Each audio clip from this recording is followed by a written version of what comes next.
Беровските опозицијски советници се солидаризираа со Шиповиќ и во знак на протест за притворот на нивниот колега од Центар, тие ја напуштија седницата на Советот и порачаа да престанат притисоците од власта. Ние со ова не сакаме да бидеме неконструктивни, знаеме дека сме мнозинство во Берово и дека врските и одговорноста ја сносиме. Затоа свесни сме за својот начин на работа, свесни сме и за постапката што ја направивме, но и власта мора да биде свесна дека со притисок не може да ги реализира сите зацртани проекти и ветени објекти на граѓаните на Берово.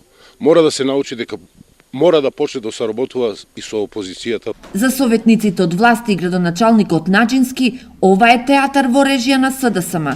Се гледа дека се работат само за нив, не се грижат за интересите на општината, за граѓаните на општина Берово. Со самото неодржување на седницата се кочат предложените одлуки кои беа како точки на дневен ред за развој на стопанството, за изработка на локална урбанистичка планска документација. Бидејќи опозицијата го држи мнозинството во Беровскиот совет, денеска советниците од власта не беа доволни за да продолжи седницата, па точките од дневниот ред поврзани со пренамена на средствата во буџетот на општината, 4-годишната програма за развој на Берово и одлуките од областа на урбанизмот ќе ја чекаат наредната седница и советниците од опозицијата. Додека седницата на Советот во Берово се одложи, во Штипскиот совет најмногу се дискутираше за пари.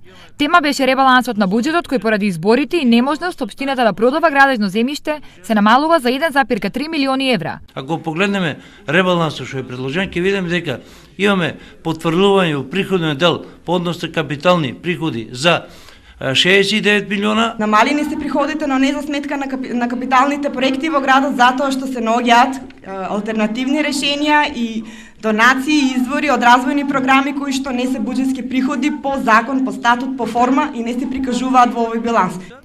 Спорни за опозицијата беа и парите за социјалните случаи. Средствата се намалуваат. Што ќе се случи ако еве пак ни се за 2 месеца ништо не знаеме што може да се случи. Ако имаме пак некакво невреме, имаме пак луѓе кои што треба да се обештетат.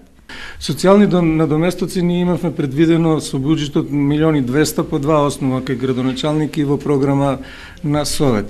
Меѓутоа, до сега имаме само 100.000 денари исплатено.